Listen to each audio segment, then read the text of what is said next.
Hello everyone, எல்லாருக்கும் வணக்கம். Welcome to YouTube channel nursing update.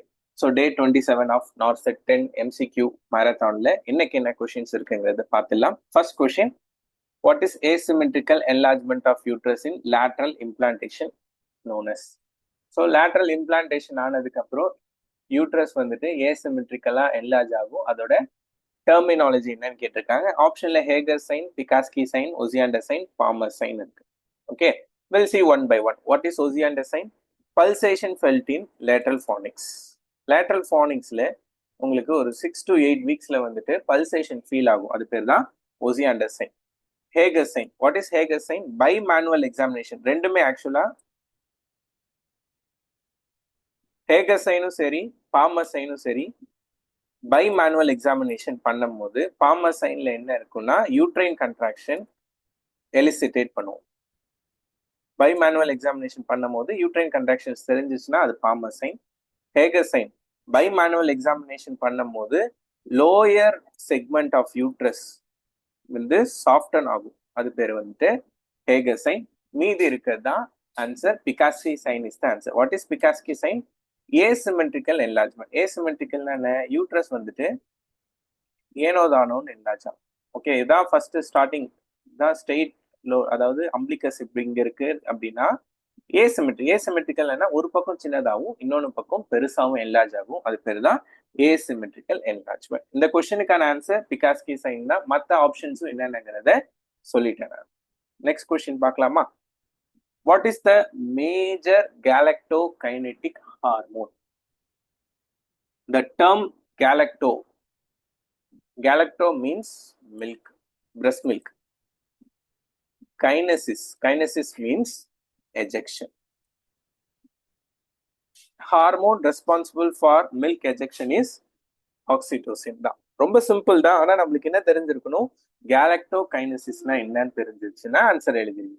Okay, so galactokinesis denotes ejection of milk. ஓகேவா? இதே இன்னொன்று டேர்ம் இருக்கு, galactopoiesisன்னு சொல்லுவாங்க. Galactopoiesis. Galacto denotes breast milk. Poiesis denotes production. So, production of breast milk is done by prolactin. So, next question பார்க்கலாமா? Which of the following statement is or are correct about prevention of perineal laceration? So prevention of perineal laceration prevention steps என்னென்னு கேட்டிருக்காங்க. Option என்ன இருக்கு? Delivery by early extension of head is avoided, delivery of head in between contraction, spontaneous forcefully delivery of head, all the above. So யூஸ்வலாக all the above இருக்காது. So அதனால option 4 கிடையாது. So அப்போ இதுலேயும் ஆப்ஷன் 4 கிடையாது. இப்போ எது கரெக்டுன்னு பார்த்தாலே நீங்கள் எழுதிருங்க. ஓகேவா? First, delivery by early extension of head is avoided அப்படின்னு ஒரு டெர்மினாலஜி மீன்ஸ் ஒரு ஸ்டேட்மெண்ட் கொடுத்துருக்காங்க. அப்படின்னா என்ன அர்த்தம்? ஹெட் வந்து டெலிவரி வந்து நீங்க இந்த மாதிரி ஆல் தட் அப்ளை, இந்த மாதிரி சட்டா பேஸ் கொஷின்ஸ் எது வந்தாலும் ஃபர்ஸ்ட் எது தப்பான ஆப்ஷன்ஸுங்கிறத பண்ணிடலாம். ஃபர்ஸ்ட் ஆப்ஷன் 4 தப்புன்னு சொல்லிட்டோம். ரெண்டாவது என்ன ஆப்ஷன் தப்புனா forcefully delivery of the head தப்பு. ஓகே, எப்பயுமே ஹெட் எந்த ஒரு இதுவாக இருந்தாலும் ஃபோர்ஸ்ஃபுல்லா டெலிவர் பண்ணக்கூடாது. இப்போ 3 எங்கெங்கெல்லாம் இருக்கோ அதெல்லாம் தூக்கிட வேண்டியதான். எங்கெங்கெல்லாம் 3 இருக்கு, இதுலயும் 3 இருக்கு, இதுலயும் 3 இருக்கு. இப்போ மீதி தான் ஆன்சர். ஓகேவா? ஸோ அந்த சட்டா பேஸ் கொஸ்டின்ஸ் எப்பயுமே இது ஒரு கீ பாயிண்ட் என்னன்னா எது தப்புன்னு கண்டுபிடிக்கணும். ஃபர்ஸ்ட் எது கரெக்டுன்னு அப்புறமா கூட கண்டுபிடிச்சிக்கலாம். எது தப்புன்னு கண்டுபிடிச்சிட்டாலே நம்மளுக்கு ஆன்சர் கொஞ்சம் ஈஸியா வந்துடும். So correct answer only 1 and 2 தான். அப்போ delivery by early extension of head is avoided number 1, delivery head in between contraction number 2. இது ரெண்டும் தான் வந்து கரெக்டான statement to prevent perineal laceration. So இதே மாதிரி நீங்க MCQs படிக்கணும் நார்செட்டுக்கு கிளியர் பண்றதுக்கு அப்படின்னா 23rd ஸ்டார்ட் பண்றோம். இன்ட்ரெஸ்டட் கேண்டிடேட்ஸ் இந்த ஸ்க்ரீன்ல வர நம்பருக்கு காண்டாக்ட் பண்ணலாம். ஸோ டெய்லி ஈவினிங் கிளாஸஸ் இருக்கும். நர்சிங் கொஷின்ஸ், நான் நர்சிங்ஸ் எல்லாமே வந்துட்டு கவர் அப் பண்ணிடுவோம். ஃபீஸ் வந்து 800 rupees தான். ஃபர்தர் டீடைல்ஸ்க்கு வந்துட்டு இந்த நம்பருக்கு காண்டாக்ட் பண்ணுங்க, அவங்களுக்கு சொல்லுவாங்க. Next question, what is reduce form motility is known as? We'll see one by one. What is ஏசூஸ்போமியானா என்ன? ஏனால என்ன அர்த்தம்? Options. Absence of sperm is known as azoospermia. Absence of semen is known as aspermia. Difference இதாங்க. aspermiaனா என்ன? Absence of sperms. semen இருக்கும், ஆனா அதுல sperm இல்லைன்னா அது பேர் azoospermia. semenே இல்லைன்னா அது aspermia. Then oligospermia. Oligoனால என்ன? Reduced sperm. Reduced sperm in semen. செமன்ல ஸ்பெர்ம் கவுண்ட்ஸ் கம்மியா இருந்துச்சுன்னா அது பேரு ஒலிகோஸ்பெர்மியா. மீதி தான் ஆன்சரு. தெரியும் உங்களுக்கு இது, இருந்தாலும் மற்ற விஷயங்களும் படிச்சிடலாம். Asthenozoospermia. What is asthenozoospermia? Reduce sperm motility. Sperm motility கம்மியா இருந்தா அது பேர் தான் அசந்தோசூஸ்பெர்மியா. இன்னைக்கான அசைன்மெண்ட் இதுதான். ஸ்பெர்ம் மொட்டிலிட்டி ஆர் ஸ்பெர்ம் டெஸ்ட்டுக்கு ஒரு பேர் இருக்கு. அந்த பேர் என்னங்கிறத கமெண்ட் செக்ஷன்ல கமெண்ட் பண்ணுங்க, நான் கண்டிப்பா ரிப்ளை பண்றேன். நெக்ஸ்ட் கொஸ்டின் திருப்பி ஒரு செட்டா பேஸ்ட் கொஸ்டின் தான். Which of the following can be done during assisted breech delivery? Assisted breech டெலிவரியில என்ன பண்ணலாம்? நான் சொன்ன மாதிரி செட்டா பேஸ்ட்ல என்ன செய்யணும்?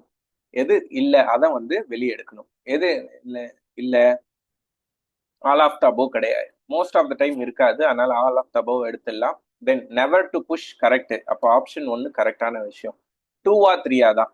தென் never push from above but pull from below.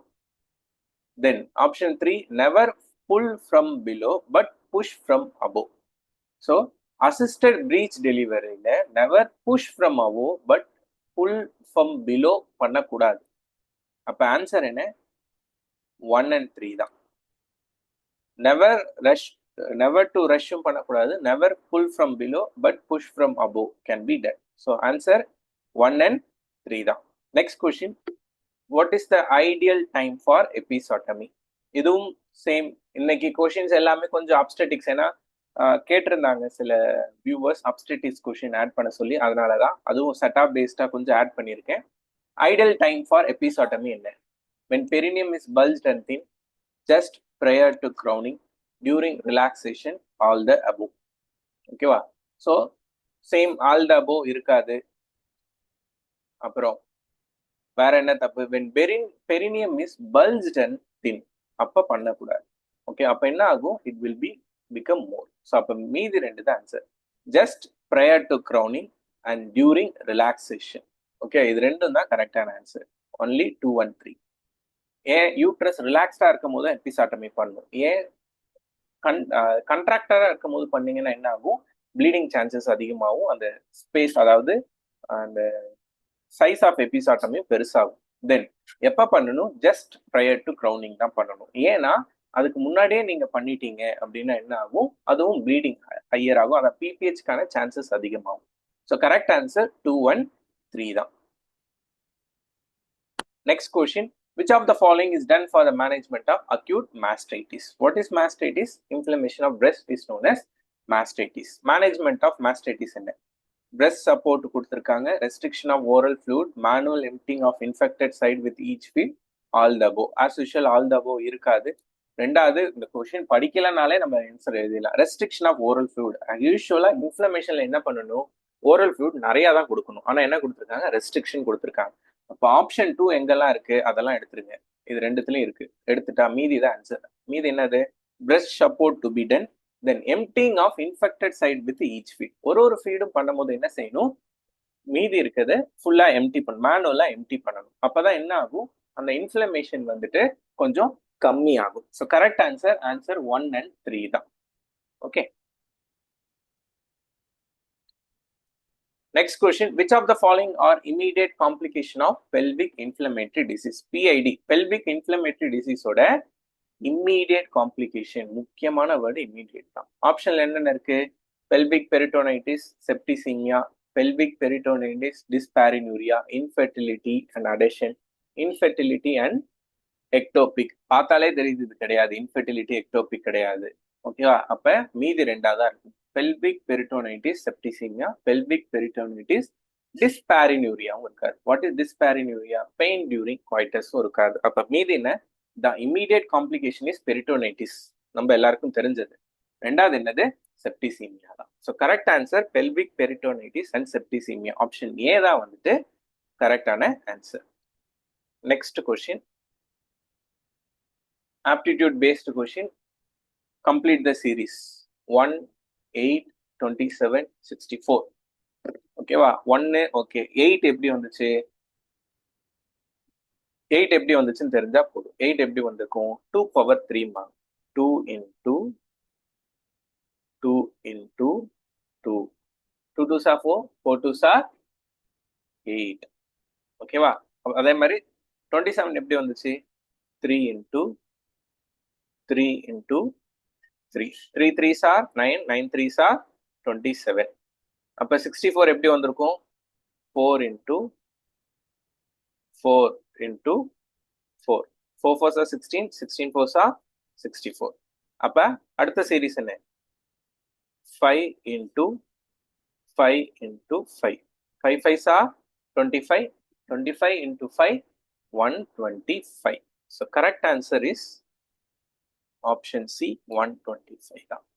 ஓகேவா? எப்படி கண்டுபிடிச்சா ரொம்ப ஈஸி தான். ஃபர்ஸ்ட் நம்பர் 1 விட்டுருங்க, மற்ற நம்பர் எப்படி வந்துச்சுன்னு கண்டுபிடிச்சாலே. So 2 power 3 8, 3 power 3 27, 4 power 3 64. அப்போ 5 power 3 125 is the answer. So correct answer option C, 125 தான். So that's all about today's video. Hope இந்த வீடியோ பிடிச்சிருக்குன்னு நினைக்கிறேன். பிடிச்சிருந்தா உங்க ஃப்ரெண்ட்ஸ் எல்லாருக்கும் ஷேர் பண்ணுங்க. மறக்காம சேனலை சப்ஸ்கிரைப் பண்ணிடுங்க. Thank you so much.